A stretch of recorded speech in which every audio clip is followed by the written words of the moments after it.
Clearly, a principal purpose of this committee is to make West Virginia more attractive for new and existing business development, and in turn, retain and create new jobs for our citizens. And naturally, we support that goal. Today, I thought the best way for me to be of any help would be to give you an idea of the factors that we have successfully used in our promotion of the state, as well as to give you some idea about the areas in which we frequently find ourselves to be more challenged.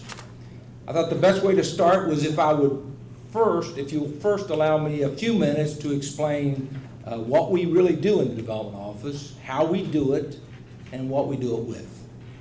Let me begin by explaining that the Development Office is actually broken into 4 divisions: Community Development, the Small Business Development Center, the International Development Office, and the Business and Industrial Development Group. While I won't spend a lot of time on the Community Development Office, nonetheless, they play an important role in advancing and managing programs designed to revitalize commercial and residential areas in our state. They help extend essential infrastructure like water and sewer in communities, and they provide assistance to public purpose nonprofits. Community Development is led by Mary Jo Thompson. She has 23 employees.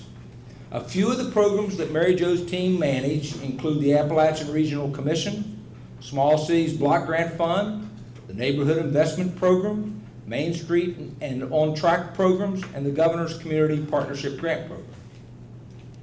The Small Business Development Center is led by Christina Oliver. The center is funded through a cooperative agreement with the U.S. Small Business Administration and the state of West Virginia. Their mission is to provide business and economic development assistance that will promote growth, innovation, and increase productivity, as well as improve management practices among West Virginia's smaller businesses. And that work's important. 85.7% of all the businesses in West Virginia have fewer than 20 employees. If you knew about the SBDC 5 years ago, you wouldn't recognize the organization today. Their level of professionalism and skill has increased exponentially. Their mission has been sharply focused, and their outreach is strategically growing. The SBDC has 18 business coaches scattered across the state of West Virginia. Many of those coaches now operate in partnership with local development organizations, colleges, cities, and counties. The SBDC can help a small business with basic startup information, including help with developing business plans. They can assist with identifying and preparing a small business client for a loan request, or help with market, finance, HR, and cash flow management. Additionally, the SBDC operates a business assistance phone line called the Business Ask Me line.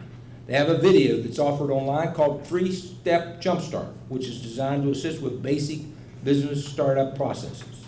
They offer fundamentals workshops around the state, and they provide innovation, technical, and export assistance. While they do many great things, there are things that they don't do. The SBDC does not give grants or loans or free money of any kind. They get those calls every day.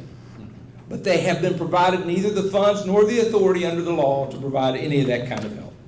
However, as I said before, we can attempt to provide guidance to a company in preparing for a loan request from an appropriate financial organization or institution.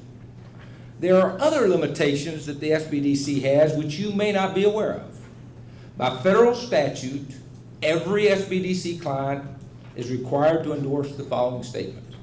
I self-certify that neither I nor my company has been suspended or disbarred by a federal agency. Any individual with an outstanding federally funded debt, such as taxes or even an unpaid student loan, is not eligible for an SBA loan, grant, or the use of any of their support programs under the law.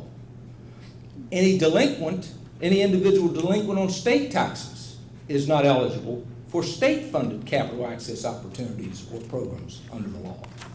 And while it does not impact the work of the SBDC directly, we're in a position where we feel we must warn some of our clients who are laid off and decide they want to start a business of their own, that the minute that individual applies for a business license with the West Virginia Secretary of State's office, it triggers certain reports to other state agencies that may put them at risk of losing their unemployment benefits. In spite of that, last year the SBDC helped 272 clients start 66 new businesses, create or retain 451 jobs, and access $20 million in new capital. The next component within the Development Office is the International Development Division. Its objective is to encourage foreign direct investment in West Virginia and to provide assistance to in-state companies in identifying and facilitating export opportunities.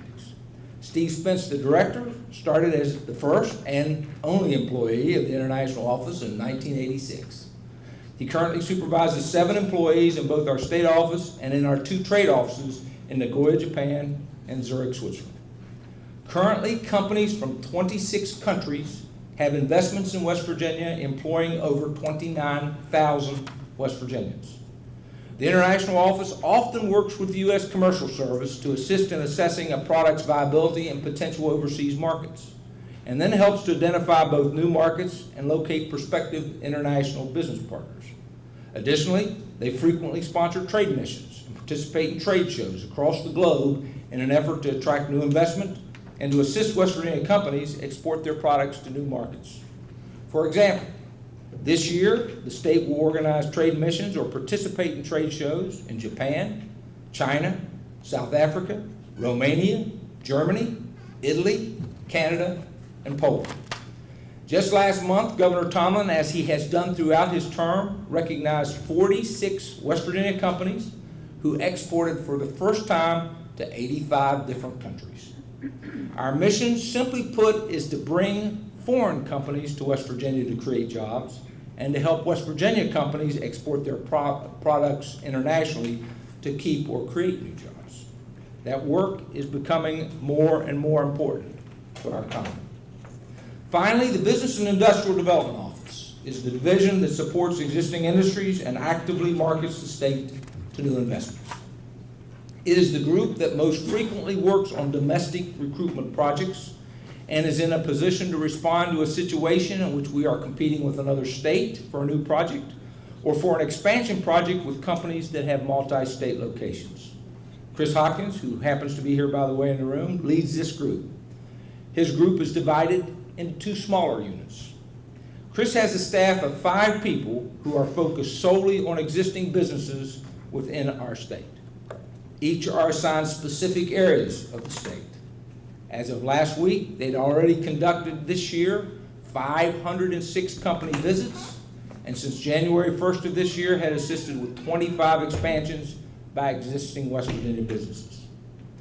Chris also has 4 individuals besides himself whose mission is seeking new investment in the state, most often outside the borders of our state. So far this year, we've announced 5 new companies who have located in West Virginia. These new projects are worth between $500 and $750 million in new investment and will create approximately 1,000 new jobs for West Virginians. Let me be quick to point out, there have routinely been other expansions and relocations to our state by companies large and small that are not included in these numbers. And our figures do not include any healthcare, retail, or leisure and entertainment companies like hotels and restaurants. These are only the projects that the Development Office has been directly involved with in one way or another. Our business and industry reps who are focused on new investments coordinate information and facilitate state assistance, including but not limited to loan programs, labor force recruitment, employee training programs, tax credits, site location assistance. As a sidebar, for me, it's important to point out that our outreach efforts as a state are dwarfed by our surrounding metropolitan cities, much less our competing states. While we have 5 people who are specifically working on attracting new companies to our state from within the United States, the cities of Richmond and Charlotte have 11, Cleveland 14, Pittsburgh 16, Columbus 19, Maryland has 45, Kentucky has 58, and Virginia has 73. Now, I don't say that to whine or complain. I understand our limitations. I say it First, because I'm proud of the effort our team makes every day in a very competitive climate in which they are outnumbered before we even make our first pitch. And those numbers are important because the first battle in attracting a new economic investment to your city or state is to identify the opportunity. That requires constant footwork. It is a relationship building and research intensive effort. Nothing really replaces that. Basically, we do a lot more with less because we have to.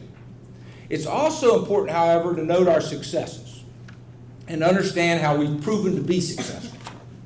Since Governor Tomlin took office, new investments from clients with competitive projects that the Development Office has specifically worked with is more than $9 billion. Those investments include over 211 projects in 41 counties. And those 211 projects span a wide variety of industries, which illustrate the serious effort we continue to make to diversify our state's economy.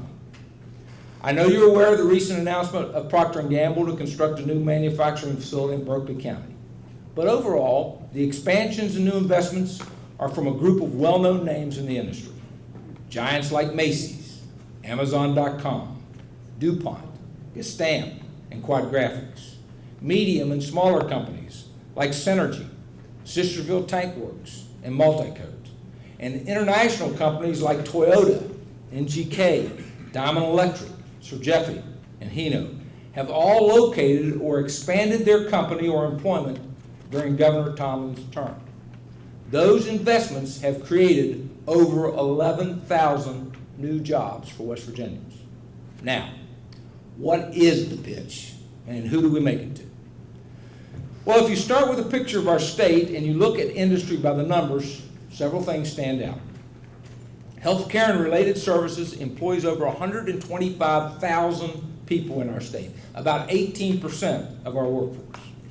Retail trade employs almost 85,000 people, or about 12% of our workforce. Government, yes, government, both federal, state, and local, employ about 10%. Hotels and restaurants, as well as those in the leisure and entertainment industry, employ about 9%, as does education, including the public and private, higher education, and K-12. Manufacturing employs about 48,000, or about 7% of the workforce. The service industry, which includes administrative services and even waste management services, employs just under 5%. Construction, about 4.5%, or just under 30,000 people. And mining, oil and gas, and other extractive industries currently employ about 27,000 people in the state, or just under 4% of the workforce. Our chart, as you can see, has additional breakdowns. A couple additional notes, though. Obviously, our energy sector is suffering through the perfect storm. Coal is being pummeled from all corners, and natural gas is struggling through a glut of supply and record low prices. And yes, retail has a big place in our economy, but interestingly, every year there is a report about the biggest private employers in our state, and invariably, Walmart heads the list. As soon as that report is released, there's always a big headline story which laments the biggest private employer in West Virginia is Walmart. Poor, pitiful us. Woe is me. What have we become? There's a rash of hand-wringing and self-examination of how we could have fallen so low. Well, just for your information, Walmart and its 1.3 million employees is the largest private employer in 20 states, almost half of the United States, including Texas, Florida, Virginia, and Ohio. It is not the defining statistic of our economy. Finally, the growth in healthcare in West Virginia may be more of a reflection of our need for a support system for our aging and less healthy population. And while those demographics may be a concern by themselves, healthcare is an industry with good paying, well-benefited jobs, which are always good for our economy. From our perspective, the Development Office will work with any company who can benefit from our assistance, and we do. But our focus is largely on manufacturing and other industrial trade services, We do that because of limited resources to focus on recruitment.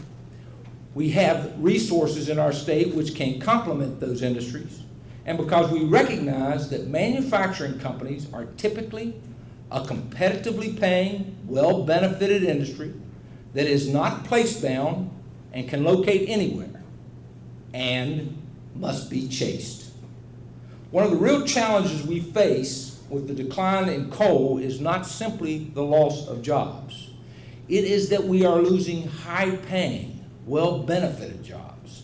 They are jobs that we have a skilled workforce in. The average wage in mining is around $80,000 a year, and it's not unusual for an underground miner to earn 6 figures a year with overtime. These are incredibly difficult jobs to replace with comparable wages and benefits. And outside of the mining industry, the skill and educational levels necessary to command that kind of a salary in other professions and careers is an area where we often fall short. By focusing on aerospace, automotive, building products, plastics, chemicals, fulfillment and distribution, business services, and other manufacturing and related service industries, our very small team is able to concentrate very limited resources on industries where we have a record of success which fits our strengths while acknowledging our limitations. Plus, these are businesses which typically offer competitive wages and benefits. Again, we don't limit ourselves to just these areas, but we do emphasize them. While I don't discount any of our hard work at recruitment, when we get an opportunity to pitch West Virginia, it frequently starts because we fit into a company's geographic model. It starts with a site. Not always, but usually. West Virginia is within an 8-hour shift of 2/3 of the U.S. population and 1/3 of the Canadian population. That means at least by truck we can get product to a massive portion of the North American market during a regular day shift. Right now, the I-81 corridor in the Eastern Panhandle is a particularly hot spot for us.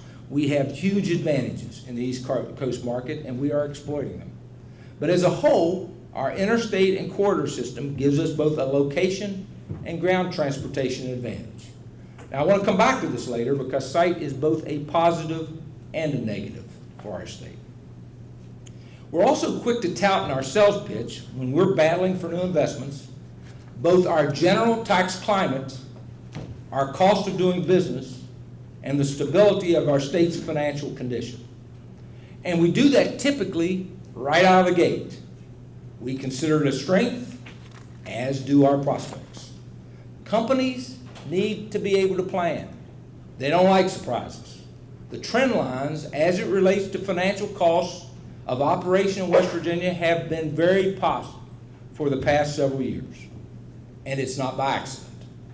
Over the course of the past decade, West Virginia has reduced the corporate tax rate from 9% to 6.5%, and over 27% reduction in our corporate income tax rates. We've eliminated the business franchise tax. There have been no new broad-based business tax increases for 20 years. Those actions prompted the Tax Foundation to give West Virginia an overall ranking of 21st best business tax climate in the nation, and better than all of our surrounding states. And by the way, Ohio doesn't even have a corporate net income tax. They rank West Virginia 17th for best corporate tax climate overall. We also privatized the workers' compensation system in 2006 and have seen our average rates fall from the highest in the country to some of the lowest. Oregon's Department of Consumer and Business Services ranks workers' compensation rates across the country. Their latest ranking was based on our rates calculated as of November of 2013. According to those numbers, we were tied for 7th lowest. We have subsequently had an additional rate reduction in 2014, and Governor Tomlin recently announced that another overall rate reduction of 12.1% would be placed into effect as of November 1 of this year. Clearly, this is an advantage for us. Of our surrounding states, only Virginia has a lower average rate, and the difference is now negligible. During the Great Recession, during the latter part of the last decade and the early part of this one, all but 18 states were forced to borrow money from the federal government to pay basic unemployment benefits. In fact, every state around us borrowed money. Maryland borrowed $133 million. Virginia borrowed over $350 million. Kentucky borrowed about $961 million. Ohio borrowed $2.4 billion. And Pennsylvania borrowed over $3.8 billion. The significance of that is that all of those states were forced to pay millions of dollars of interest on that debt, and in each case, all 4 of our surrounding states saw the federal government reduce the credit that state employers get for their state unemployment taxes against their federal taxes. In other words, until the debts were paid, or are paid, by the way, employers in all of those states were the victims of a tax increase that wasn't imposed by their state legislature. But nonetheless, it was a hit to their bottom line. As you know, prior administrations and legislatures made decisions that strengthened our unemployment trust fund, and we were one of those states that didn't borrow any money from the federal government. So, advantage, West Virginia. We also tout the state's fiscal stability. Companies are wary of states which have huge deficits. They know that they're the ones who will quickly be called upon to bail a state out by paying higher taxes. West Virginia's strong cash reserves, which represent almost 23% of the state's general revenue appropriations, are a selling point. When you add to that the state's strong credit rating and the actuarial plans to correct deficiencies in the state's pension fund, it paints a reassuring picture to prospects. There are other positive points for the state. West Virginia's workforce has a good reputation as dependable and loyal. It ranks generally in the top 5 states in the country for the lowest turnover of manufacturing personnel. Our utility costs are 33% below the national average. Our cost of living ranks 14% below the national average. And while I'd like us to rank higher and not lower on this one particular list, our average occupational wages rank 3rd lowest in the country, which from a prospect's perspective is a good thing. It suggests very competitive labor costs. Finally, we have proven to client after client that we have a competitive set of credits and incentive programs that's allowed us to compete and win most of the competitive recruitments we have been involved in. Among those programs are location services that assist with site identification and selection, workforce training assistance, and direct loan programs. Again, a couple of general observations. For the record, we assist companies in identifying sites based upon their criteria. We do not pick locations. Site selection is usually the first and most important factor in attracting a project. Many of our prospects start with multiple sites, even 100+ sites in multiple states. Workforce training assistance is becoming a leading factor in securing a prospect. West Virginia's Governor's Guaranteed Workforce Program provides highly flexible grant dollars to train and retrain employees. Depending on the wages offered by the company, up to $2,000 per employee can be made available to be used individually or collectively to train an employee or train the trainers of employees. It can be used on-site or for remote training. Our utilization of the program for both attracting and retaining jobs is limited by the general revenue budget appropriation. And of this fiscal year's appropriation of $1 million, 70% is already committed to companies moving or already located in West Virginia. But make no bones about it, it is a critical and growing piece of our recruitment efforts. Companies consider this not only an important incentive for locating here, but they also believe it signals that we won't forget them and their workforce needs after they're already here. Last year, we worked with 138 companies and assisted in training over 2,000 employees. Few major recruitments occur anymore without including community and technical colleges in helping to reassure a company of our ability to help with both their short and long-term workforce planning. They have successfully crafted customized training programs for companies like Macy's and Gestam and have already begun discussions with Procter & Gamble. They also operate the Advanced Technology Center in South Charleston and will operate a similar center in Fairmont shortly. It is an impressive training facility which allows new and existing companies to train for high-tech jobs in a state-of-the-art setting. If you've not visited the center in South Charleston, that, by the way, many of you helped to fund, I encourage you to do so. Most of our site visits by prospects to this part of the state now include a visit to that center to show them firsthand what West Virginia is doing to make sure they have the most prepared and skilled employees possible. Workforce West Virginia is also an important tool in recruiting new companies. Their flexible assistance will help a company with employee recruitment, application screening, and testing. Why is that important? Hino got over 4,000 applications in 10 days for just 80 jobs. Gestamp had 1,000 applications for 100 jobs. And Macy's had 3,700 candidates for their initial 400 openings. And the mother of all employee recruitment efforts occurred when Toyota initially announced their first 400 positions and got over 25,000 applicants. Obviously, that process can be overwhelming for a new startup. Workforce assistance becomes important, and by the way, we offer it for free. The West Virginia Economic Development Authority provides direct loans from $50,000 to $10 million. They provide up to 45% financing for fixed assets, land, building, equipment. Their rates are very competitive, and they usually help to lower loan costs based on a blended rate. The balance of the loan is usually through equity and private sector lending. The WVEDA also has a loan insurance program that will insure up to 80% of a conventional bank loan for up to 4 years. Obviously, that helps to encourage local commercial lending. There is one disclaimer. Under the law, the WVEDA does not refinance existing debt, and with the exception of the loan insurance program, does not participate in loaning money for working capital or a revolving line of credit.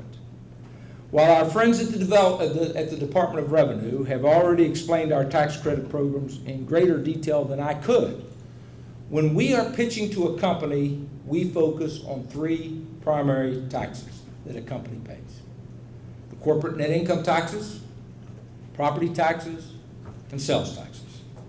We explain to a prospect that we have the ability to help offset all 3 taxes to some degree. The corporate net income tax can be offset 2 ways. First, through the manufacturing investment credit, which can offset up to 60% of the corporate net income tax based on qualified investment in the eligible manufacturing property. Or the economic opportunity credit can offset up to 100% of the corporate net income tax for up to 13 years, depending on the number of jobs created. Property taxes can be offset in 2 ways. The pilot program, or the payment in lieu of taxes program, which provides that if title to the property is held by an appropriate nonprofit or government entity, like the WVEDA or a local economic development authority, a payment in lieu of taxes can be negotiated to offset property taxes. That process is solely at the discretion of the county commission or the county council, and it is only used to reduce the taxes on new investment and not to reduce funds that a county is already receiving. There is the 5 for 10 program, which can allow for a 5% property valuation on new investments for up to 10 years, with a special program for extremely large-scale manufacturing investments that will allow for further extension of time that the 5% valuation can be applied. Sales taxes can also be offset in 2 ways. There is the manufacturing sales tax exemption, which allows for purchases of material and equipment that is purchased for the direct use in manufacturing to be exempt from the 6% sales tax, or the sales tax exemption for certain warehouse and distribution centers, which allows for the purchase of tangible personal property in a qualified warehouse and distribution center to be exempt from the 6% sales and use tax. There is one other business tax credit that I want to mention briefly. The film tax credit is our only transferable credit. It was designed to encourage the film industry to grow and flourish in West Virginia. While the use of the credit began very modestly, in fact, its capped amount was even reduced. It is now showing great promise. The credit is currently capped at $5 million. While that cap is much smaller than many states, and it tends to limit larger major motion pictures from filming here, and has even discouraged some large film companies from considering the state, substantial progress is beginning to occur. Recently, you may be aware that a whole series of shows appeared on the History Channel, AMC, National Geographic Channel. They were filmed in the Eastern Panhandle. Since 2012, The Making of the Mob New York, The World Wars, The Men Who Built America, The American Genius, were all productions of Stephen David Entertainment, and were all filmed in and around Martinsburg, West Virginia. The feature film Super 8 was filmed in the Northern Panhandle. The feature film Z for Zachariah, featuring Chris Pine, is about to be premiered and includes segments filmed in Welch, West Virginia. There are other examples of where the credit has been effectively used. Stephen David's experience in use of the credit has now generated the development of a soundstage and prop storage facilities in Berkeley County. Most important, the consistency of productions, especially in the Eastern Panhandle, is now generating full-time jobs. This one producer-director may single-handedly be creating an industry for our state. We often say that there are advantages and disadvantages to being a small state. The disadvantage is that we don't have the resources many larger states have. We don't write checks. Many of the states that we compete with write checks to prospects. Our incentives would be considered to be modest to average when compared nationally. But practically and perceptually, our credits are essential. Every state, let me repeat that, every single state in the United States, regardless of their existing tax burden, offers a package of incentives and tax credits designed to encourage expansions, new investments, and jobs in their respective states. Our real advantage to being small is that we believe and prove to our clients every day that we can be more nimble and more responsive.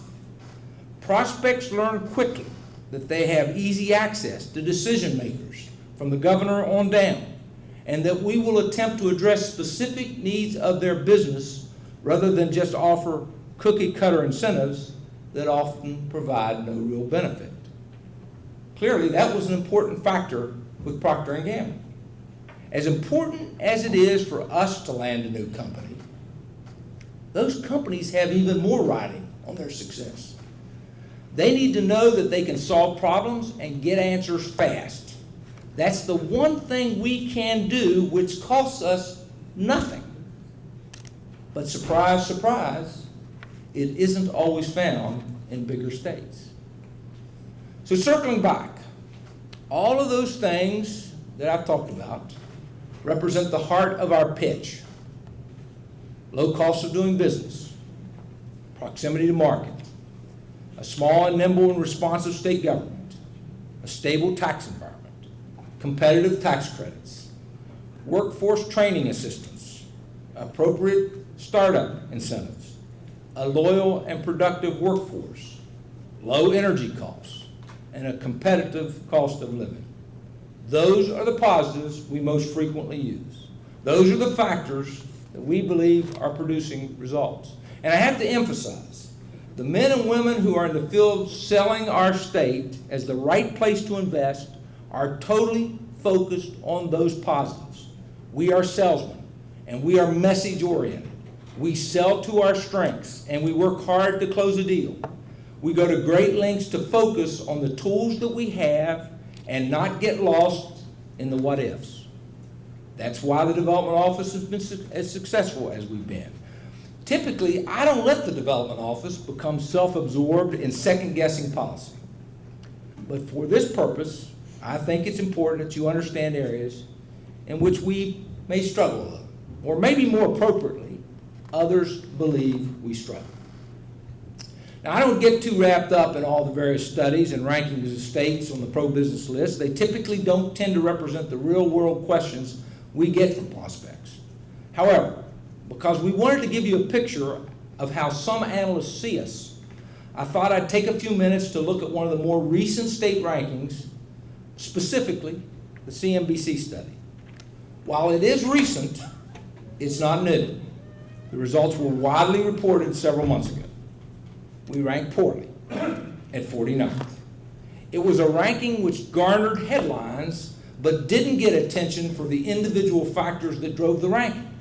So consequently, everyone inside and outside the press got to editorialize about what they thought the rankings meant, and they applied the rankings to justify their own narrative. I want to talk about the actual factors that played into those rankings. Maybe in some way, it'll help you in your work to identify not just tax issues, but other factors that some analysts believe are components of a positive business climate. In the CNBC study, they ranked the cost of doing business, which includes the competitiveness of each state's tax climate, as well as state-sponsored incentives that can lower the cost of doing business. It includes utility costs, the cost of wages, as well as rental costs for office industrial space. They assigned up to 350 points for this category in their rankings. And as I said, we do very well in that category. In fact, West Virginia consistently ranks in the top 10 states in the country for having a low cost of doing business. In every organization study, the cost of doing business is a plus for us. Specifically, in CNBC study, we rank as having the 7th lowest cost of doing business in the country. And by the way, that's an improving number with CNBC. 5 years ago, we ranked 15th in the same survey. Only Kentucky of our surrounding states currently does any better than us. Interestingly, but not particularly surprising to those of us in the development office, their number one priority in calculating the quality of our business climate is not cost. It is workforce. They measure it at 400 points. Specifically, the educational level of our workforce, the number of available employees in the workforce, and the state's demonstrated ability to retain college-educated workers. They measure productivity based on a state's economic output per job. They look at the success of each state's workers' training program and in placing those program participants in jobs. And because this survey is very business-driven, they also look at union membership. I'll start backwards and work my way up. Surprising to many, possibly some in this room, West Virginia ranks 26th in the percentage of workforce which belongs to a union. 3 of our 5 surrounding states rank higher. Kentucky ranks 30th, Ohio ranks 35th, Pennsylvania ranks 37th. Our economic output per job fares less well. We rank 46th. Our job placement ranking is just slightly below the national average. Where we consistently fall down are those individuals 25 years or over with a bachelor's degree or higher. We rank dead last at 18.3% of our workforce, of our population. The average is 27.5%. And I don't think it's a coincidence that the 4 states with the lowest percentage workers with a degree or higher education also ranked last in median household income, and that includes us. And as most of you already know, our workforce participation rank is also last. Less than 50% of our eligible civilian population are seeking or holding gainful employment, and that is the lowest participation rank in the country. Overall, our workforce ranking in this one study is 44th. Kentucky ranks below us. CNBC concluded that the quality of a state's infrastructure was equally important as the cost of doing business when ranking a state's business climate. CNBC looked at the value of goods shipped by air, by water, rail, and roads. They placed added attention on the availability of air travel in each state, the quality of the roads and bridges, and the time it takes to commute to work. They also rank the supply of safe drinking water. And while I'm not privy to all the specific calculations they use, I do have a couple of observations. For the most part, in most of the state, air transportation is spotty. It is not our strongest network of transportation. That is not unusual in small rural states. While, as I mentioned, location to market, something that, by the way, they did not measure in these rankings, is a key selling point for us, we base that on a ground transportation system only. While rail has been very important to our state's coal industry, its vast tentacles have contracted over the last several decades. Hundreds, if not thousands, of miles of rail lines have been abandoned. River transportation availability, on the other hand, remains solid in West Virginia. Our commute time, interestingly, like many rural states, is longer. We travel greater distances to work. And the definition of safe drinking water for these particular types of surveys appears to be the percentage of residents that are part of a municipal or public service district water and sewage system. Many rural West Virginians still rely on wells and cisterns for their water supply, and an even larger number operate with septic service or worse. Finally, while we have one of the largest network of state-owned highways in the country, the condition of those roads and bridges is something we are all aware of is less than optimal. It's an issue which this legislature and this administration are desperately seeking answers to. In this category and for this survey, we ranked 42nd. Maryland ranked lower amongst our neighboring states.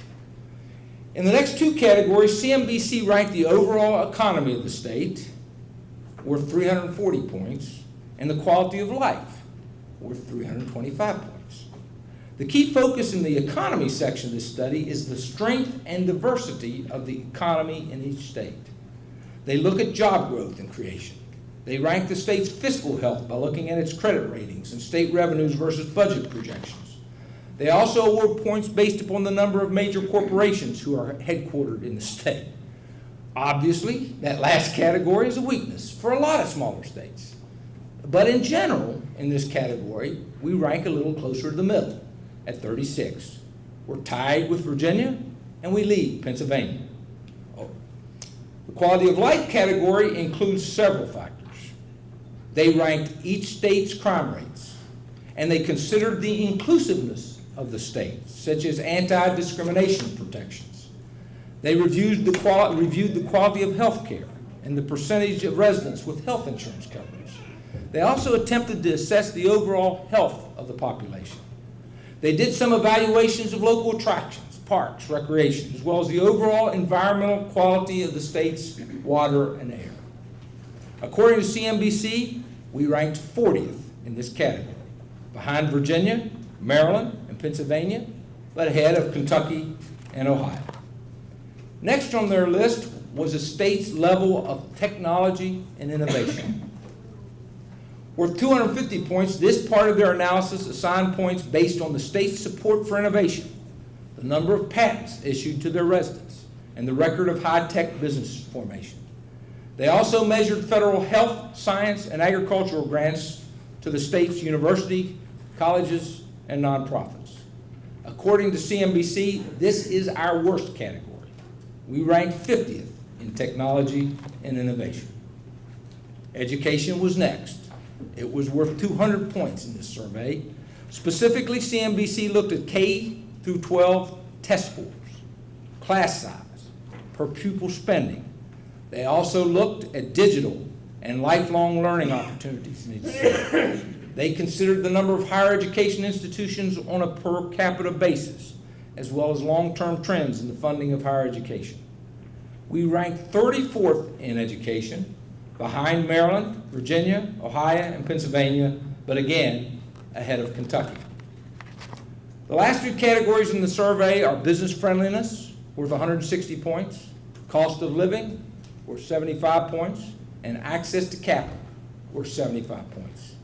As for business friendliness, they rank the states based upon their perceived regulatory burden and litigation histories, and I emphasize the word perceived. While there are no comprehensive studies comparing state regulatory practices on an apples-to-apples basis, CNBC says that in developing their rankings, they are looking at states in this survey to determine the, quote, freedom that their legal and regulatory framework provides to businesses, end of quote.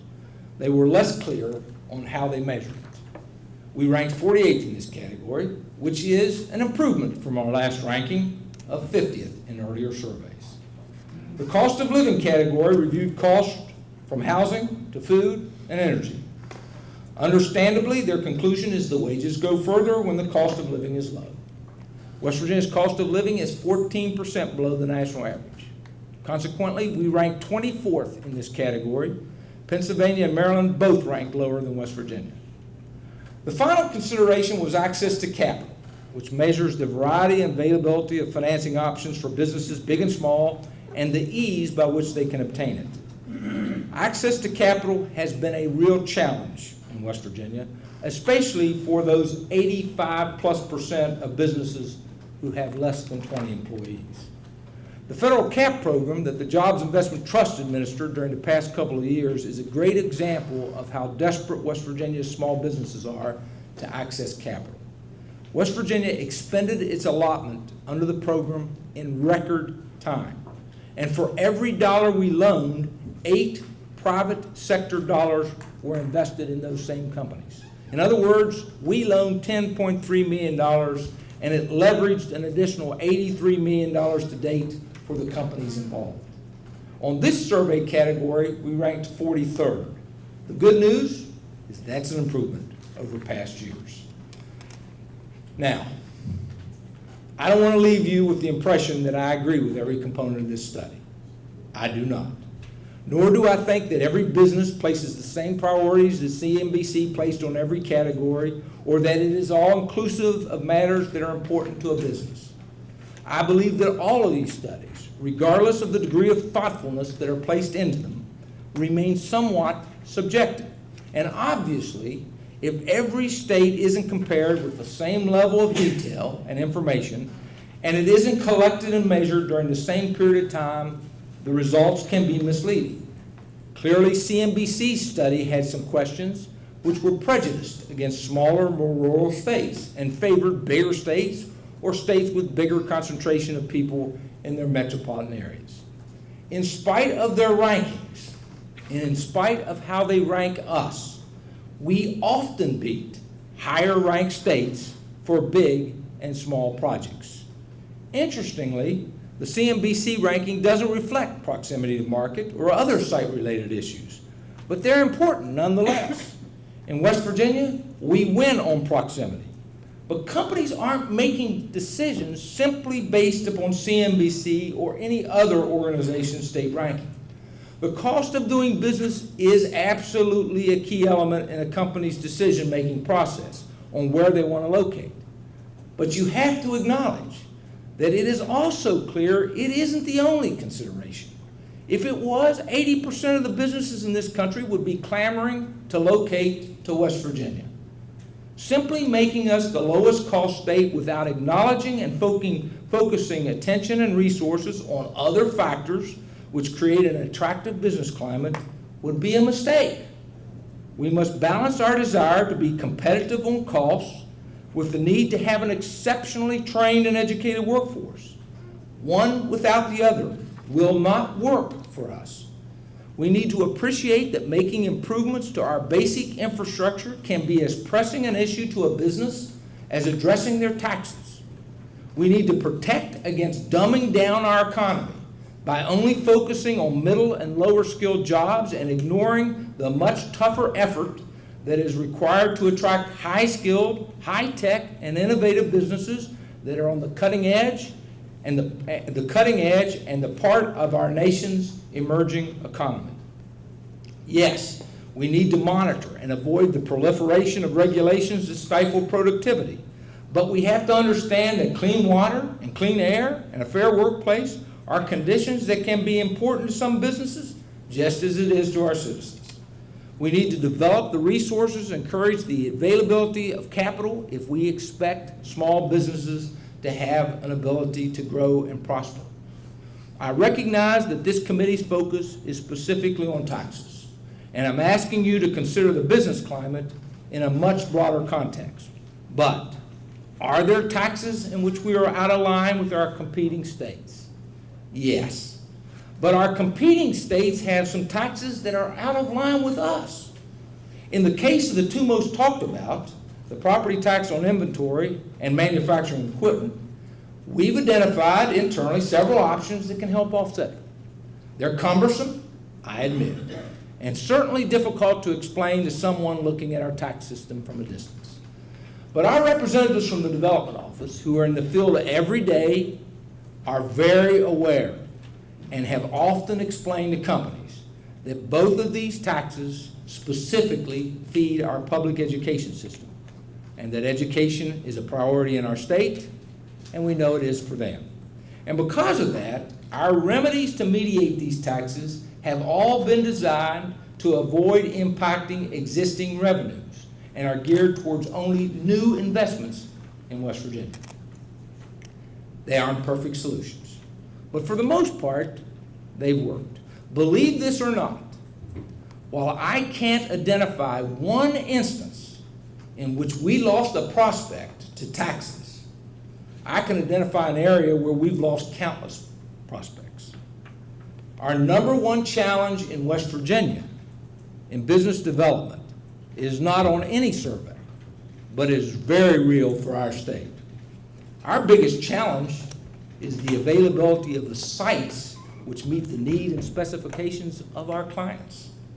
Think about this. The slope of level land is considered to be 2.5%.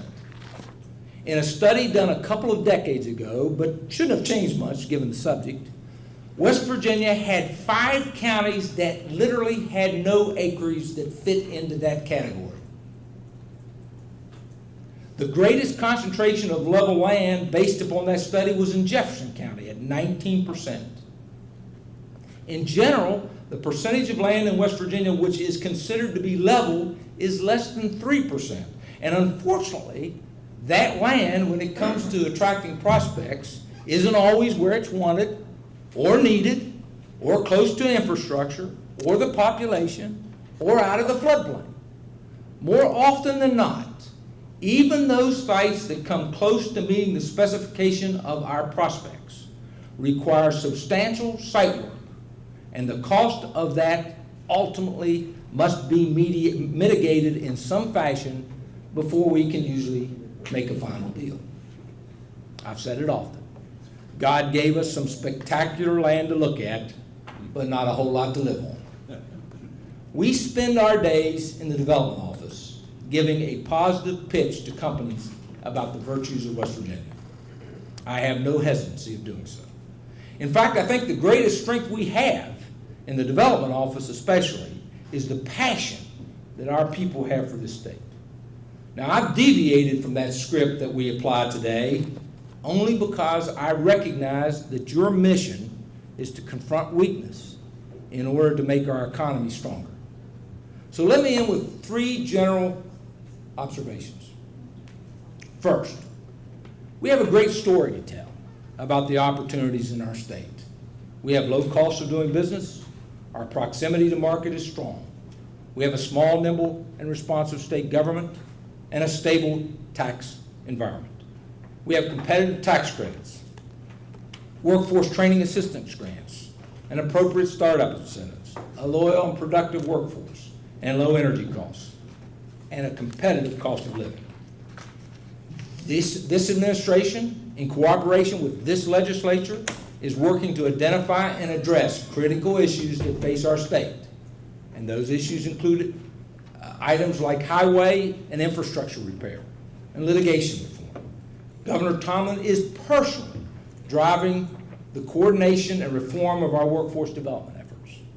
Addressing those issues and others, like the ones I mentioned earlier, will obviously improve the business climate of this state, and in turn will allow us to more effectively recruit new investment and jobs to West Virginia. And 3, finally, we are attracting new investment and jobs to our state, and at record levels in industries other than just energy. Energy will and must remain a central component of our economy. It is plentiful, and it provides high-paying and well-benefited jobs for our citizens. This administration will never deviate from advocating for energy policies that recognize the importance of all of our sources of energy, including coal. But as we focus more and more on efforts towards diversifying our economy, it is also clear that we're making some significant strides that we can build on. As of this morning, the West Virginia Development Office was working with 33 potential manufacturing expansions in our state and 48 active prospects. Yes, we have challenges, and we should constantly assess and reassess those issues which affect our ability to create jobs. But West Virginia has great promise, and if we tackle those challenges strategically, we can make great progress. I encourage you, as you confront your important work, to remember that creating a truly attractive business climate cannot be limited to any one factor. In fact, relying on one factor to the detriment of another could do more harm in this state than good. I appreciate your patience today, and I'm happy to answer questions.